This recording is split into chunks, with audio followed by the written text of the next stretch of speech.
Después de 23 años y en esta misma instalación, el acoger una Copa del Mundo de este nivel, aun con los problemas que nos ha surgido con la pandemia, pues supone un nuevo aire fresco a la Federación de Pelota y sobre todo pues al ambiente que genera entre los más pequeños para seguir progresando en el frontenis. Por el tema de la pandemia, han habido países que en principio tenían que estar aquí participando, como es Uruguay, como es Portugal o como es algún otro que,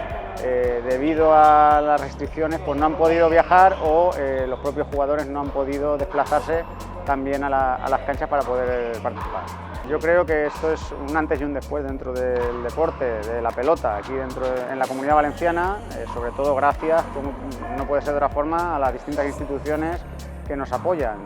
Trinidad Alfonso, la Fundación Trinidad Alfonso, Generalitat Valenciana, Diputación o el propio Ayuntamiento de Valencia que nos alberga este campeonato,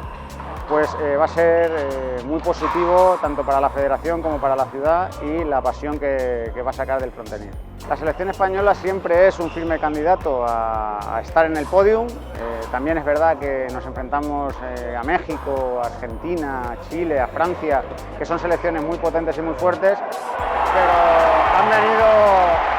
han venido muy fuertes y muy bien preparada la selección española y creo que pueden hacer muy buen papel. Además está coincidiendo que se está disputando el México-España con